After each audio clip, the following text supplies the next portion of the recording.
sebuah nota pembelaan seorang ibu yang dipisahkan paksa dari anak-anaknya hanya dengan dasar tuduhan yang rapuh dan mengada-ngada. Mazmur 34 ayat 19. Sebab Tuhan dekat dengan orang yang patah hatinya, dan Ia menyelamatkan orang-orang yang remuk jiwanya. Senin 30 Januari 2023, Jaksa Penuntut Umum akan menjawab pembelaan Putri Chandrawati dan Eliezer dalam sidang replik. Pekan lalu, dalam pembelaan, Eliezer bilang tidak menyangka jika atasannya Ferdi Sambo tega membohongi dan memperalat dirinya membunuh Brigadir Yosua Huta Barat, hingga Eliezer ditetapkan sebagai tersangka. Eliezer tidak menyesal sudah berkata jujur membongkar peristiwa pembunuhan rekannya. Eliezer berserah pada putusan hakim dan kehendak Tuhan.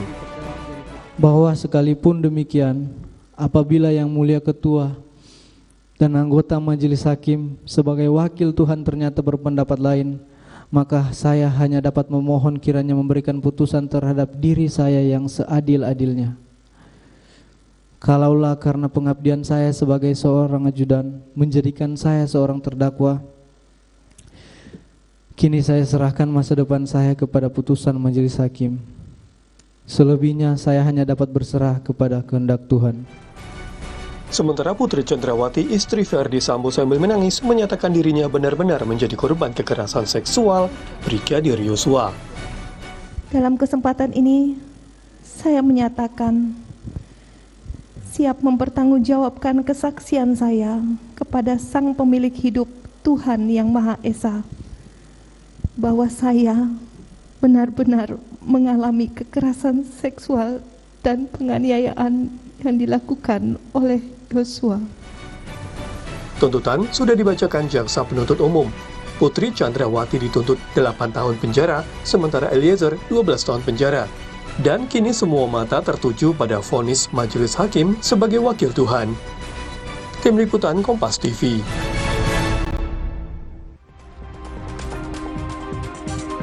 Senin besok tinggal 2 terdakwa pembunuhan berencana Brigadir Yosua. Putri Chandrawati dan Richard Eliezer lah yang akan menjalani sidang pembacaan replik jaksa di Pengadilan Negeri Jakarta Selatan.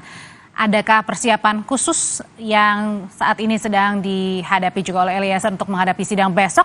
Kita akan bergabung dengan kuasa hukum terdakwa Richard Eliezer dan pakar gestur juga mikroekspresi Monika Kumalasari. Selamat petang Bang Roni, selamat petang Bu Monika. Selamat petang, Maudrey. Ya, saya mau ke Bang Roni dulu. Bang Roni, ini kan besok giliran jaksa yang akan memberikan tanggapan atas pembelaan klien Anda. Nah, kalau dari Eliezer sendiri, sudahkah percaya diri bahwa nanti hakim akan memutus lebih ringan klien Anda, Bang Roni? Iya Mbak Audrey, kita sudah melakukan pembelaan secara maksimal. Dari tahapan pemeriksaan saksi, tahapan pembuktian, kita sudah melakukan pembelaan secara maksimal. Dan pun juga waktu kita mengajukan pledoi. Menurut kami sudah melakukan yang terbaik. Sekarang waktunya kita berdoa dan kita serahkan kepada majelis hakim. Kalau dibilang optimis, Mbak Audrey pastinya harus optimis. Kenapa? Kalau kita tidak optimis, nanti kita tidak percaya diri terhadap proses persidangan yang sudah berjalan. Kalau dari kami selalu punya rasa optimisme bahwa keadilan itu ada untuk orang kecil. Jadi keadilan itu tidak hanya milik segelintir orang yang mampu dan kaya saja, tetapi orang kecil juga ada rasa keadilan. Itu optimisme kami. Jadi semuanya kita percayakan kepada majelis hakim yang sudah memimpin persidangan, berjalan secara baik, transparan, akuntabel. Dan ini semuanya kita serahkan kepada majelis hakim. Kita harus percaya. Ya, optimis ini termasuk juga dengan kelegaan dari Eliezer yang dia menulis tangan sendiri pembelaannya kemarin. Betul Mbak Audrey, itu kan merupakan isi hati atau perasaan yang dia alami ya ketika dia menghadapi proses ini sebagai bawahan pangkat paling rendah, kemudian sebagai latar belakang seorang brimob, kemudian bagaimana dia dalam kasus ini dia jauh dari keluarganya, orang tuanya. Tetapi yang saya lihat poin yang baik adalah dia bangga ketika dia berkata jujur. Ini menjadi nilai value untuk banyak orang bahwa ketika seorang bisa berkata jujur, itu merupakan hal yang baik. Karena apa, Mbak Audrey? Sekarang nih kita sudah krisis orang yang mau berkata jujur. Tetapi dalam hal ini, dalam kasus ini, Richard Eliezer menunjukkan value, menunjukkan nilai yang baik untuk banyak orang. Jadi jangan takut untuk berkata jujur. Seperti itu, Mbak Audrey. Oke, dalam sidang mata kita bukan hanya tertuju kepada apa yang disampaikan baik untuk Eliezer maupun juga Putri Chandrawati, Bu Monica, tetapi juga gaya pemilihan, bukan pemilihan ya, tapi ekspresi, maupun ada terdakwa Eliezer yang dia menulis surat sendiri, tapi masih handshaking ya, masih bergetar gitu. Itu apa, menandakan apa, Bu Monica? Ya, ketika membacakan nota pembelaannya, kecuali ditulis dengan tangan, tetapi kemudian kamera juga men-zoom bahwa yang bersangkutan juga membacakan ini, dan kemudian saya lihat tremor gitu ya. Nah, yang bisa kita tangkap atau publik tangkap dari bahasa nonverbal ini, bagaimana rasa yang dampak dari ekspresi atau gestur dari Eliezer, ya. Nah, di akhir Eliezer mengatakan bahwa dia sudah ikhlas, ya. Apakah keikhlasannya ini tergambar gitu ya di dalam pembacaan setiap poin-poin dalam nota pembelaannya, termasuk juga bergetar. Ya, nah bergetar itu adalah merupakan suatu tanda bahwa hal ini benar-benar mengikuti dengan ekspresi atau emosi yang paling dalam, begitu. Dan kemudian dari pembacaan nota pembelaan ini, maka publik mengatakan he's doing his best, gitu ya. Bergetar juga apakah termasuk bahwa takut juga nih kalau misalnya vonisnya tinggi? Pastinya rasa ketakutan itu adalah sangat wajar sekali. Jadi beragam rasa muncul di situ, apalagi ini adalah masa-masa yang paling kritikal untuk menyampaikan pembelaannya, begitu. Oke, termasuk juga dengan pada saat pemilihan kata sendiri atau kalimat Bang Roni ketika Eliezer bilang saya punya masa depan, tapi masa depan saya serahkan begitu ke hakim dan juga ke Tuhan. Iya, Mbak Audrey, itu adalah dari hati ya, bahwa kepada siapa dia berharap. Dia berharap penuh hanya kepada pertama Tuhan, kedua majelis hakim yang memimpin persidangan ini. Dia percayakan hidupnya kepada majelis hakim yang memimpin persidangan ini. Dan dia percaya bahwa keadilan itu ada untuk dia. Jadi masa depannya dia yang masih panjang ini, Mbak Audrey, saya lihat bahwa ini dia berharap supaya dia jangan masa depannya menjadi hilang juga. Berharap sekali bahwa majelis hakim memberikan putusan yang seadil-adilnya.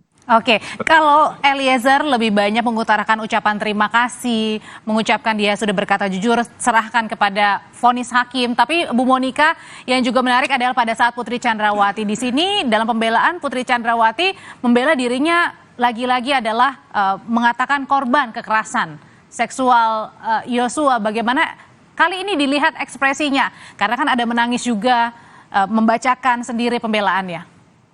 Ya, pada saat PC membacakan nota pembelaannya, ya seperti yang sudah kita tidak melihat ada sesuatu yang berbeda. Artinya tangisan ini memang kita lihat juga pada saat persidangan sebelumnya, gitu ya. Dan bahkan sekarang ini yang publik akhirnya sudah punya respons tersendiri bahwa gestur atau ekspresi yang ditampilkan oleh Putri Chandrawati ini tetap konsisten dari awal sampai dengan akhir, seperti itu. Artinya, jadi tidak mempengaruhi persepsi publik sama sekali nih, mengubah? Tidak mempengaruhi, ya. Saya tidak melihat ada persepsi publik yang berubah dari sebelumnya.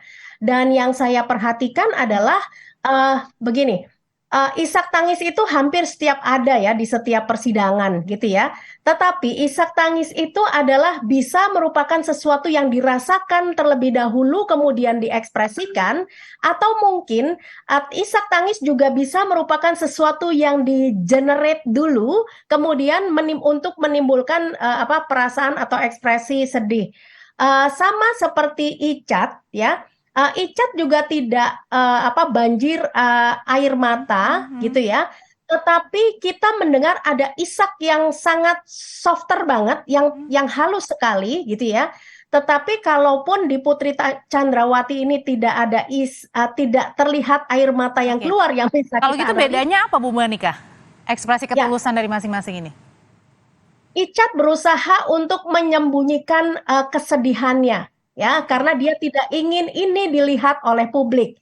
Bedanya adalah di Putri Chandrawati, saya melihat adalah saya memperhatikan bahwa ekspresi ini ya di-generate terlebih dahulu dari suara dan kemudian menimbulkan emosi atau perasaan sedih untuk mengimpresikan hal seperti itu. Karena tujuan dari ekspresi atau emosi yang ditampilkan adalah untuk mendapatkan empati dari orang lain. Apakah bisa dibilang oleh Bu Monika bahwa ekspresi dari Putri Chandrawati yang menangis ini adalah dalam tanda kutip sengaja? Ya, kalau kita lihat hampir di beberapa persidangan di bagian terakhir terutama ya, memang selalu menampilkan ekspresi yang seperti ini. Jadi ini pun juga berkesesuaian dengan kata-kata yang disampaikan oleh PC tersebut. Jadi ya, kalau saya mengatakan bahwa ini untuk mendapatkan empati, ya memang fungsi dari emosi ini adalah untuk yang ditampilkan adalah untuk mendapatkan empati dari orang lain. Nah, sementara kalau yang diicat berusaha untuk disembunyikan, tetapi walaupun disembunyikan, kita bisa secara mikro mengamatinya. Dan ternyata dengan upaya yang sedemikian rupa untuk menyembunyikan, bahkan isak kesedihannya pun juga bisa dirasakan dan memang ada kesedihan itu. Kalau Bang Roni, kalau Icat sendiri ini kan menahan ya, seperti menahan begitu. Kalau tadi Bu Monika bilang, apakah ini karena juga tidak mau membebani orang tua? Dalam kemarin itu pembelaan bilang ayah sampai tidak bisa kerja karena kasus ini. Ya, itu menggambarkan sekali lagi ya situasi dari kehidupan seorang Richard Eliezer, bahwa dari keluarga yang tidak mampu, wong cilik, kemudian ketika ada kasus ini, ayahnya sampai kehilangan pekerjaan, kemudian menggambarkan ibunya adalah seorang ibu rumah tangga.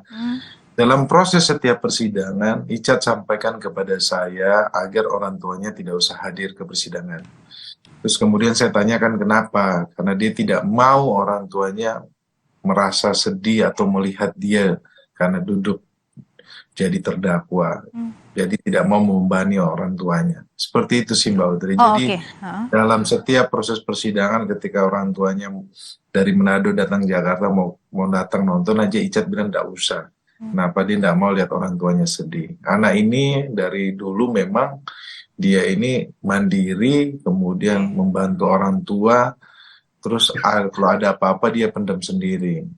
Jadi dia tidak mau ceritakan kepada orang tuanya. Apalagi dalam kasus ini kan bebannya berat Mbak Audrey. Tidak gampang seperti yang orang-orang sampaikan bahwa dia bisa menghindar, bisa ini. Ini kan dari latar belakang keluarganya aja kita sudah lihat kan. Kemudian ketika berhadapan kemudian dia dimusuhi sama banyak orang, kemudian dianggap sebagai pengkhianat.